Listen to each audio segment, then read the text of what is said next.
And I will say, I'm Emily Allen, the membership manager, and thank you all to our members who are participating in today's event.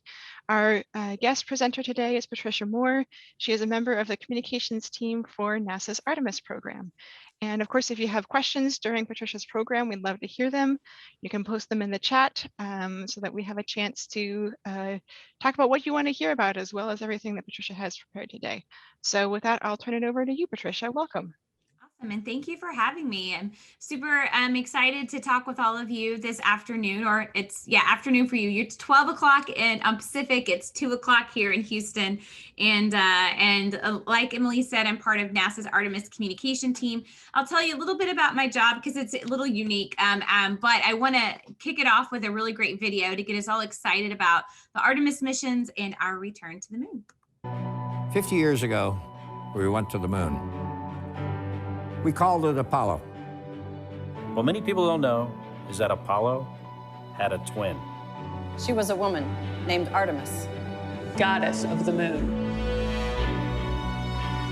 We are returning to the moon as a new generation of explorers. This time to stay. And to prepare to achieve humanity's next giant leap of sending the first human missions to Mars.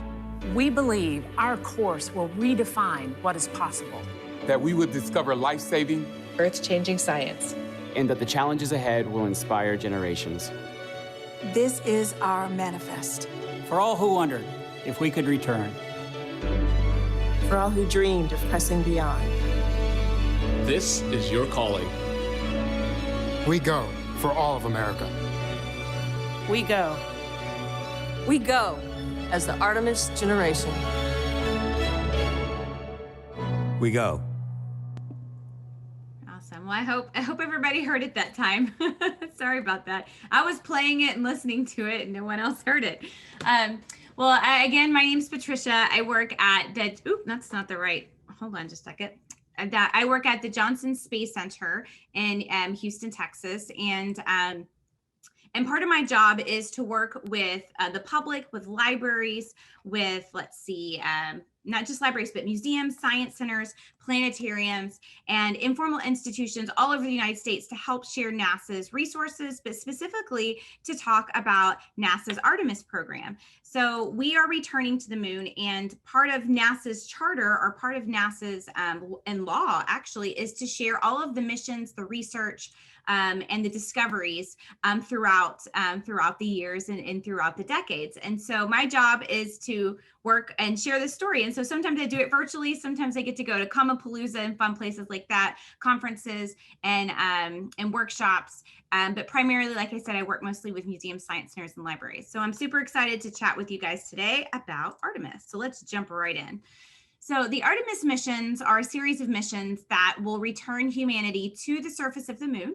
We will have the first woman, the first person of color, and the next man on the surface of the moon in just a couple of years. And when we go, we are going to stay. So this isn't like Apollo, where we were basically doing technology demonstrations, proving the capability, proving we could go during the space race. This is all about discovery, research, and preparing for Mars and learning how to live on another world. And so the moon is a great place to test out everything we're going to need for future Mars missions.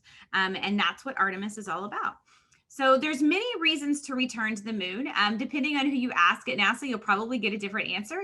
Our researchers, geologists, and scientists are very excited about going to a different part of the moon. In the past, we only landed around the equator.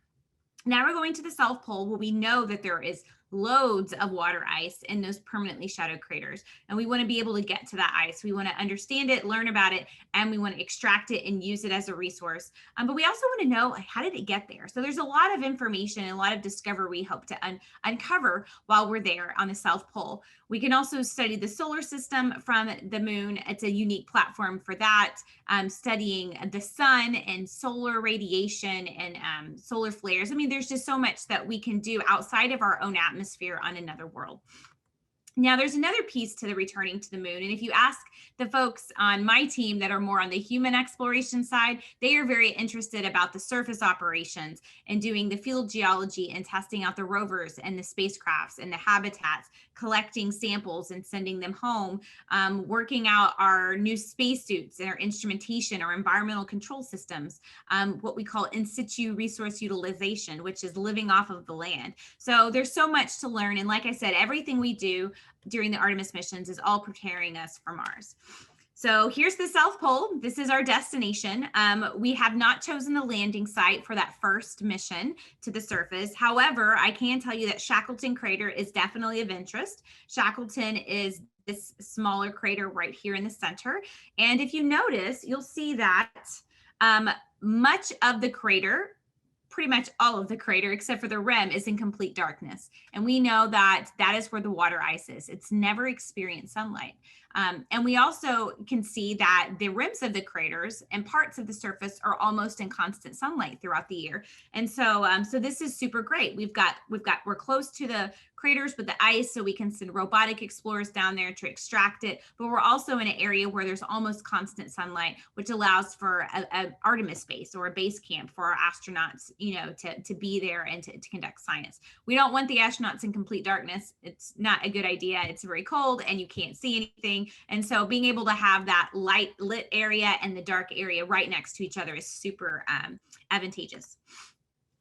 So when we're planning these missions, we have to think about the types of equipment and technology we need to accomplish them. And we have a saying at NASA that mission needs drive design, which means depending on where you're going, what you're doing, what your objectives are, it really has much to do with the type of design of your vehicle. So if you're going to the low Earth orbit area where the International Space Station is, you're only 250 miles above the Earth. Your re-entry speed is 17,500 miles an hour. And the temperature around your heat shield is going to be about 3,000 degrees Fahrenheit. And you can get there, you can get to space in 8.5 minutes. And in an emergency situation, you can return home in just a few hours. We've been doing this for many years, right? So we've had the space station in orbit since for our 20 years now, and we had shuttle missions even before that. And so we have had lots of experience getting to and from low Earth orbit. We have government rockets, we have commercial rockets, NASA purchases and buys services from SpaceX. We're doing the same thing with Boeing with their Starliner. So we've got lots of choices. However, there is no rocket or spacecraft that is rated for deep space to carry humans and cargo to the moon or beyond. And so we have to build something that meets those capabilities and meets those objectives. You can see on the chart, the farther away you get from Earth, the more complicated things get. You have communication delays because of the distance. You have greater temperatures, faster speeds, and just the distance, of course, is a big deal. And so to answer that challenge of having a vehicle that can take astronauts from Earth to the moon, we have the Orion spacecraft, and it is designed for deep space to go away from Earth orbit and to go to the moon. And Orion is a similar shape to Apollo because that's just the best shape when it comes to entering the atmosphere and deflecting a lot of the heat and the energy from reentry. But it is 30% larger. We can fit 4 astronauts instead of 3. You can have short astronauts and tall astronauts. From during the Apollo and the early missions, you notice that most of those astronauts are, fairly small sized men. They weren't very tall and they weren't very bulky, right? Well, that doesn't matter anymore. Astronauts can be super small, as far as like 4'10", all the way up to like 6'5", maybe even 6'6". And so that doesn't matter anymore. We have different suits that they wear inside. We have an actual toilet, which we didn't have during Apollo days, way more sophisticated systems. And so it really is a great spacecraft. It's the safest spacecraft NASA's ever built. And the primary contractor that's building Orion is Lockheed Martin. And then the service module on the back end is built by the European Space Agency, and Airbus is their contractor. And so they're our first partner, our international partner in Artemis. And then that top little rocket is the launch abort system. And if any of you are familiar with the earlier rockets, they had a similar rocket that would pull the spacecraft away from the larger rocket during launch if there was something wrong. And so the astronauts would be able to be yanked away if there was an explosion on the pad. So the Orion spacecraft for the first Artemis mission is already finished and sitting at Kennedy Space Center and will soon be connected to the larger Space Launch System rocket. So this rocket is a beast. It is the most powerful and largest rocket NASA has ever built. It's the largest rocket in the world. There is nothing that can outdo the Space Launch System. And the primary contractors are Boeing, Airjet Rocketdyne, Northrop Grumman, Jacobs. Those are some of the companies all working on this rocket. This is a comparison chart to give you an idea of just how much larger it is than the shuttle, but it's not as tall as the not as tall as the Saturn V rocket that went to the moon, not until we get to the final version. So what's really cool about SLS is it's evolvable, which means the bottom pieces are the same, right? But you can add at a bigger, what we call an upper stage, a bigger upper stage that allows for twice the amount of cargo and payload. So this first one we're launching in just the end of this year could carry about 12 elephants worth of payload. And the larger evolved version could carry like 22 to 24 elephants. So this gives us a chance to fly crew and all the cargo they need for these missions. So the last piece of the Space Launch System was delivered to Kennedy Space Center in April, and we have slowly moved that core stage piece inside of the vehicle assembly building and hoisted it vertically, and we're stacking it inside that building. This is the same building we use to stack and assemble the shuttle and of the Saturn V rockets. And so it's really cool. We can do I think they can do 4 rockets at a time in this building. It's really, really big. And as we're stacking it, we're building it on the mobile launcher. So this structure you see right here is inside this building. You just can't see it below. And what happens is once it's all stacked on this structure, the crawler, which is below here, drives the entire rocket and the launch structure out to the pad. And then we launch from there. And then once the mission's over and the rocket's gone, we can drive it back and reuse it. It's pretty cool. And then after Artemis 1 is finished, the Orion spacecraft splashes down in the ocean and it's retrieved with the assistance of the Navy. So like I said, Artemis 1 is slated for the end of this year. We're still working towards a November date, but of course things slip all the time. A lot of it has to do with hurricane season, what's going to happen in the next couple of months. You know, we've already dodged the bullet once. It went to the other side of Florida, but any kind of storm at all can set us back just because we have to shut down operations and we have to bring things inside. So we're crossing our fingers that as we're assembling, everything looks great and the storms go somewhere else or they don't come at all. So I want to show you guys another video that talks about what to expect from Artemis 1, our first test flight, and then what we can expect from our following missions, Artemis 2, 3, and beyond. 3, 2, 1, 0. Mission liftoff. Artemis 1 will lift off from Launch Pad 39B at NASA's Kennedy Space Center in Florida with 8.8 million pounds of thrust, provided by the most powerful rocket in the world, our Space Launch System rocket, or SLS. The uncrewed flight will be the first integrated test of SLS, our new Orion spacecraft, and exploration ground systems at Kennedy. Artemis 1 will send Orion beyond the moon, 280,000 miles from Earth, farther than any human spacecraft has ever flown. This is not NASA doing this. This is the United States of America doing this program, the Artemis program, and there are companies all across our country that have a part in it. So there is kind of this wave of excitement being generated just by saying, we're going back to the moon. After the upper stage of the rocket separates from Orion, the upper stage will deploy small satellites over several days to perform science experiments and technology demonstrations.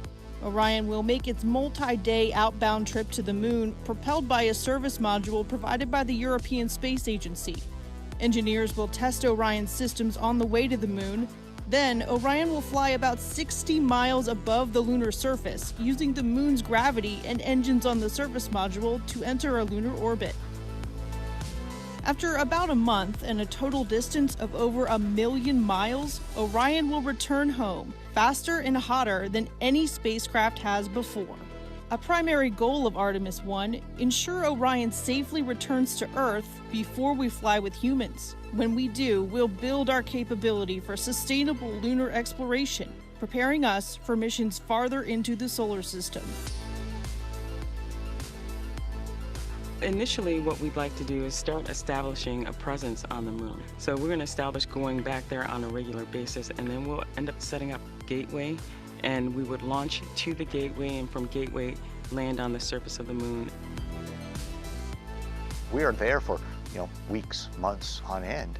And there, we're gonna be able to test out all the hardware and the habitats and the hatches and the suits and the rovers that'll allow us to prove out those technologies. The moon will lead the way to Mars, and we should be there within the next couple of decades. So I know that's really exciting for me to think that just in a few months, we're going to launch the largest rocket and the most powerful rocket ever built. And then about a year from then, we're going to have crew on Artemis 2, and the crew will fly in Orion, orbit the moon, and then come home. So we won't land on Artemis 2. This will give us the first time that we've put crew inside of astronauts inside of Orion in space. And so this picture is the crew training at Johnson Space Center and our vehicle assembly building. So Orion is it's ready to fly. And then Artemis 3 is the exciting mission where we send the first woman and the first person of color to the surface of the moon. And I can't wait to find out which one of these astronauts will be on those missions, right? They haven't told us. We don't know. I don't know. I'm sure somebody at NASA knows, but they haven't told us yet. And we have such a diverse group of astronauts, not just male and female and ethnicity and color, but also talents and skills. So we have some astronauts that come from the military that are pilots. We have some astronauts that are engineers, aerospace engineers, mechanical engineers. And then we also have medical doctors. We have 2 of those.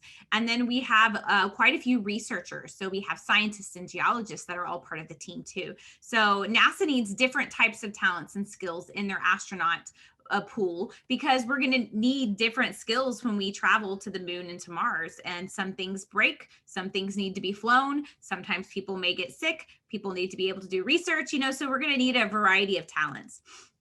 Now, when we're ready to go to the moon, we're missing one piece that's important that you saw in the video. We need a lander, and we used the lander in the Apollo days, right? And so we're going to need something similar, but even better now. And what NASA's doing this time is different. Instead of the United States or the NASA group building the lander, we asked industry, so companies, hey, we want to get astronauts to the surface of the moon. Tell us what your best idea and your plan is. If you were going to do it and get money from the government, how would you get our crew to the surface? And so this is called like a bid, right? We send out a solicitation asking for ideas. And then NASA chose the 3 groups that had the best ideas and the best cost. And then we have these folks. So we have Blue Origin team with Lockheed Martin, Northrop Grumman, and Draper. We have Dynetics, and we have SpaceX. And in August, we'll make the final announcement. They're going through some legal things right now, but make the final announcement on which of these vehicles will take the first group of astronauts to the moon. So we plan and we hope to be able to use all 3 of them, and maybe even other companies. But for now, we're just going to go with one for that first mission, and then we'll go from there. All right, so now we have Gateway. So in the video, we mentioned Gateway, and you may think of Gateway kind of like a space station, but think very, very small. So the International Space Station is the size of a football field. It's huge, and it has the volume of a 5-bedroom home. So there's lots of space. This is tiny. So you have a power element built by Maxar. You have a very small habitat built by Northrop Grumman, a logistics module built by SpaceX, and then Orion connects to it, and our lander will connect to it. So it's super, super tiny. And it's going to orbit the moon. It doesn't have to have people inside of it all the time, which is great. It's going to give us access to all parts of the moon. So if we decide we want to go somewhere other than the South Pole, we'll be able to do that. And we are going to grow it. We have international partnerships with Canada, Japan, and the European Space Agency that are interested in adding components to it to help grow. But it will never be as big of as a space station. It's more of like an outpost or a waypoint for stepping off to another portion of the mission, whether it's going to the surface of the moon or even off to Mars one day. And what's great about Artemis is even though the United States and NASA is leading the efforts, we have many countries that are working with us. So I mentioned a few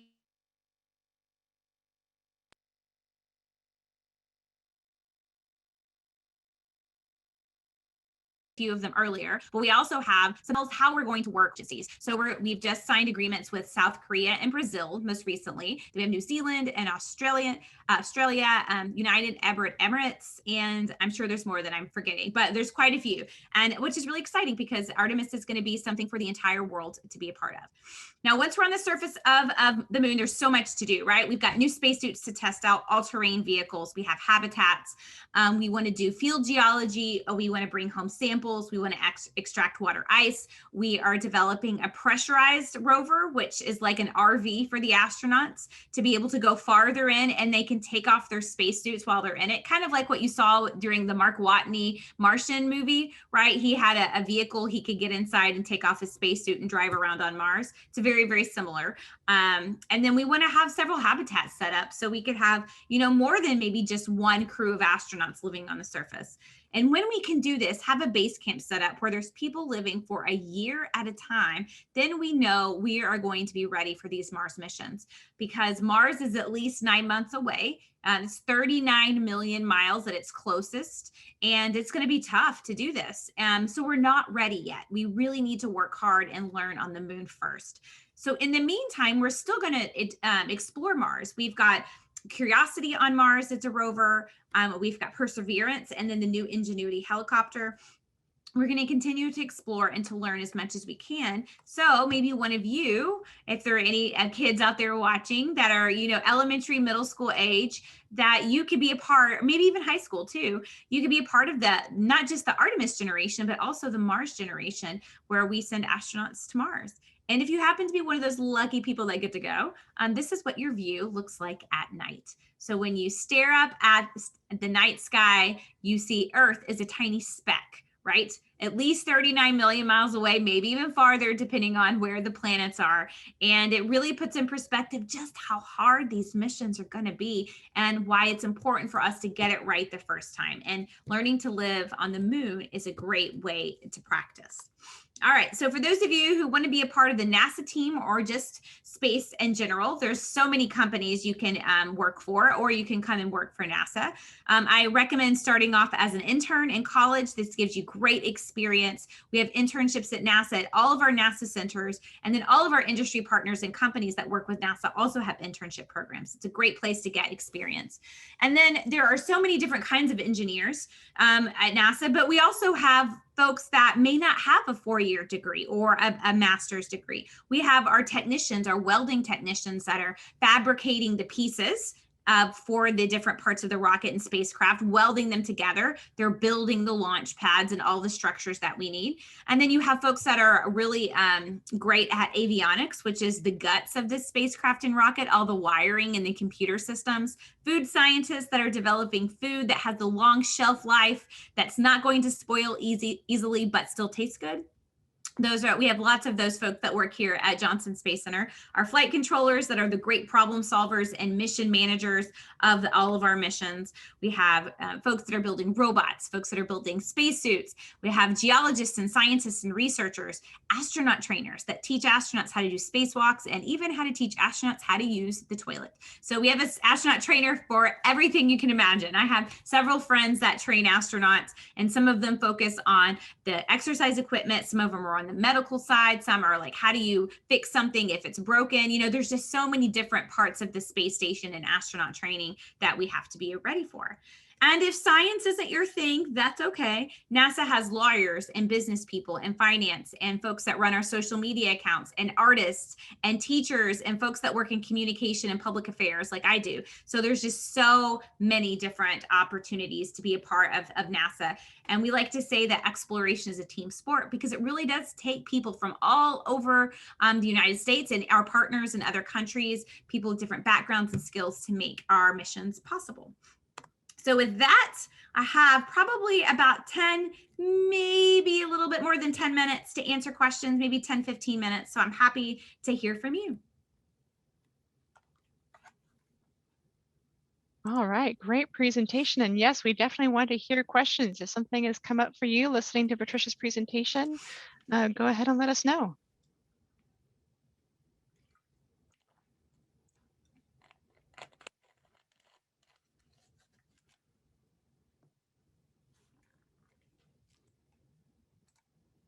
Don't be shy.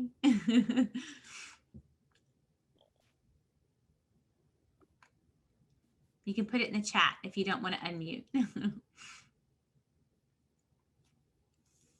You have a raised hand, Robin? I just wanted to say, Patricia, thank you so much for making yourself available for this really informative explanation of all of the things that are going on. I'd like to thank the tech for setting this up and giving us these opportunities to hear about all of these details and the reach of the whole project. I don't actually have a question. I'm just happy to see you and happy to be here and wanted to make it a safe place for people to say more things. Yeah, no, thanks. I appreciate that, Robin. I'm glad who wants to ask a question? We've got, our team is doing almost 90 of these events all throughout the summer. So we're trying to talk to as many people as we can. All right, here's a question. Public chat question, and then I have two that were sent to me directly. So go ahead if you can answer the one in the chat from Ellie, and then I'll give you two more after that. Okay, great. So what year do you think civilians will be able to go to the moon? I had a student ask me this earlier this morning, and unfortunately I don't have an answer for you. It would be an opinion, right? Because we don't know. We just now have civilians going into low Earth orbit, right? We've seen a lot of that in the last week or so. They're very, very rich civilians. You know, most of us aren't going to be able to afford a ticket in our lifetime, I don't believe. But I hope that the prices come down and it's something people can do more commonly in the future. So if we're just now sending regular old people into low Earth orbit, I imagine and they're not even orbiting, they're doing suborbital flights, which is like going up and coming down. They're not even orbiting the Earth. I expect it's going to be definitely not in my lifetime where we see regular people going to the moon. And I'm 40, so I just don't think that's possible. Now, it could be very wrong, but I think it's going to be a little while before we send regular people to the moon. All right. I also had a question. Sure. When will we be able to go to Mars? Did you have a timeline for that step of the mission? Yeah, so we're looking at in the next 20 years. So NASA really wants to do it by the end of the 2030s, but a lot of things have to happen perfectly in order for that to happen. Everything with Artemis has to go well, you know, and then a budget has to be approved by Congress that can make these missions possible. We have to have the right partners internationally, you know, so there's a lot of things that need to happen to make that 2030, the end of the 2030s happen. My gut feeling thinks it's going to be more into the 2040s, but I believe that I will see it before I go, right? If I live to be, you know, an 80-plus-year-old woman, I believe that we will be on Mars before my time on Earth is over. All right, we have another Mars question. If they are staying up on Mars, are you sending families? So no, NASA will not be sending any families. Now, private industry, like commercial folks, can do whatever they want. You know, if they want to send families to low Earth orbit and fly in, you know, Jeff Bezos' plane, you know, or even SpaceX when they start sending civilians too, that is perfectly fine if they want to do that. NASA is a government entity, and so we focus on discovery, exploration, and science, and so we will be flying adults that can do those things. Sending families will not be a priority for NASA. Absolutely. All right, we have a great question about summer programs for people ages 5 to 10 years old. Yeah, so NASA has a lot of programs. A lot of the things that you see are online. We have virtual opportunities. You can go to local museums and be a part of, you know, programming that's related to space and science. Our NASA visitor centers have those types of things. And so I would check out like NASA for Students if you want to see what kind of resources you have. But the more interactive opportunities are not going to be with NASA. They're going to be at your local museums, science centers, and libraries. Absolutely. Oh, the next one is similar. If you're, say, a 7-year-old kid, what subjects are most important to work on to get a job doing something like this? Yeah, so to work at NASA, like I told you earlier, there's so many different careers you could do. So if you want to do the engineering and science side, you definitely need to have an engineering or science degree, right? But if you want to be an astronaut, you can do lots of other things. You can be a geologist, you can be a doctor, you can be a pilot. NASA requires a minimum of a master's degree in a STEM-related field to apply to be an astronaut. Many of our astronauts have PhDs, but not all. I work with people at NASA who just have a bachelor's degree. You know, you don't have to have a 2-year degree. We have lots of different things, you know, that you can do. So really what I tell folks is to find something you're interested in. What if you like rocks a lot? Or what if you like weather a lot? You know, or what if you like breaking things and putting things back together? You know, figure it out what it is that you really like to do. And I promise you there is a place at NASA that needs that skill. Great. When do you think people will advance in food growth on Mars? So we're actually testing out food growth right now on the International Space Station. Astronauts have been able to grow salad and very simple things in a hydroponic type bay. And we will do the same thing on the moon. We have grown things here on Earth in simulated lunar regolith, which that's what we call the lunar dirt, because it's not actually dirt because there's no organic material. So they call it regolith. But we've done simulated growth, simulated moon dirt with plants, and we've been able to grow things. And we have to figure out what kind of nutrients and minerals and types of resources we need to add to that dirt. So we're going to do that on the moon, and then we'll learn a lot, and then we'll do similar things on Mars. But remember, Mars is different, so it's going to need different things. The rock on the moon is mostly volcanic, you know, but the dirt on Mars is going to be a little bit different. You know, we know that there are sedimentary rocks there. We also know there's volcanic rocks, and so we'll have to add different nutrients when we go to Mars. Absolutely. Is radiation shielding still an issue with long-term space habitation, especially for women? Yes, and that's a good point. Our bodies are different, and women are more susceptible to radiation than men. It's just the way it is. And we are testing a radiation shielding vests on our first Artemis mission on our mannequins. And so we have mannequins or mannequins that are going to wear different prototype vests that would hopefully shield our most important body parts, right? Which is all right here in our front. Especially women with our reproductive organs are really susceptible to space radiation and just radiation in general. That's why they always ask you, are you pregnant before you get an x-ray? You know, those kinds of things. And so, and then of course we have like, your thyroid around your neck is super susceptible to radiation. So we want to see what kind of garments we might be able to wear to help shield from some of it. But radiation is a huge problem. And I will promise you, we will not be going to Mars until we can come up with a better solution than what we have. Because right now there isn't a magic material or a special hull or something you see in the movies that protect us from radiation. It's a pretty tough thing we're working on. Absolutely. Does NASA have any plans to go to the other planets besides Mars? We do. We want to go everywhere, right? But we have to take baby steps. So we do have robotic missions scheduled for other places. So we're sticking with humans to the moon and Mars, hopefully in the next 20, years. From there, we'd love to go to Europa and other places, but that, going to those planets or those moons is going to take years to get there, not just months. And so we'll start with our robots. So we've got some robotic missions going to Venus and in the 2028 timeframe. So 2 new missions to Venus. We've got missions headed to Europa, robotic missions there, Titan, a moon of Saturn. So we do have other missions, but not with people. Absolutely. And let's see, do we have, no, can we tour the NASA facilities?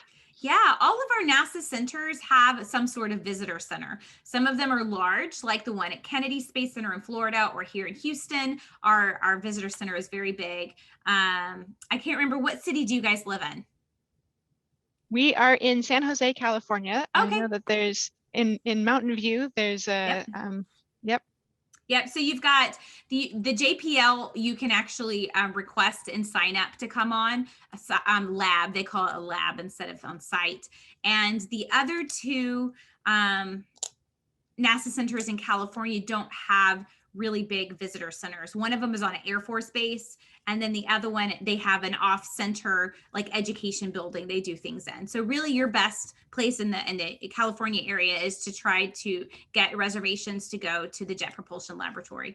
But if you are visiting other states, all of the other NASA centers have some sort of visitor center that has exhibits inside like a museum, but then they also do tours that take you on site to the NASA facility.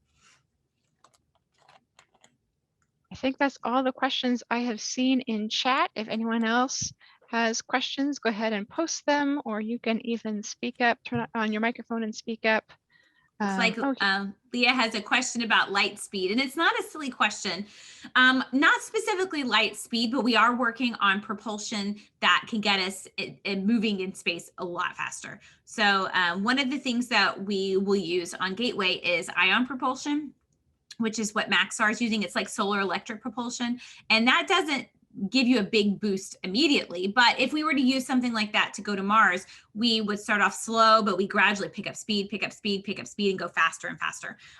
And we're looking at nuclear propulsion as well as a few other types of propulsion, because we really want to be able to travel faster in space, because that's less radiation on people, less weightlessness on the body where your muscles and your bones get weak, you know, and just it's better overall if we can get where we want to faster. So no light speed, but we are looking into other things. Maybe light speed one day, but not yet. I know that there's lots of NASA's filled with space and science fiction fans, and we would love to be able to recreate some of the things that we see in the movies. Well, I know there's a long history of things that were in sci-fi have become reality. So you never know what the next thing will be. Absolutely. Yeah. Any other questions? We have a few more minutes here.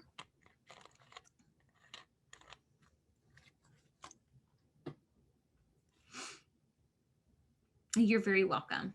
I see thank yous in the chat. So it was great talking with you guys this afternoon.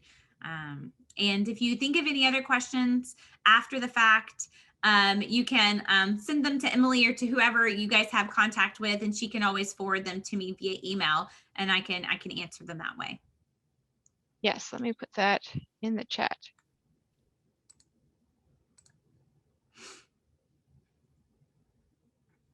Always happy to do follow-up. If you have lunch and you think of a really great question that you wanted to ask, then absolutely send it my way and I can pass that on and get the information back to you. So I will join in saying thank you, Patricia, so much for taking this time with us. Thank you to the NASA Artemis program for offering this great outreach to all institutions all over the country to get to hear some of the cool stuff that you're working on. And thank you to the Tech Interactive supporters and members for making events like this possible. That's been a really great thing we've been able to do during the pandemic, is have these Zoom events, sign on from home, learn cool stuff, and just really something to chew on and learn from during this time, which has been great. Awesome. Well, thank you guys, and I hope you have a great afternoon, and maybe we can connect again one day. Absolutely. Thanks, everyone. Bye.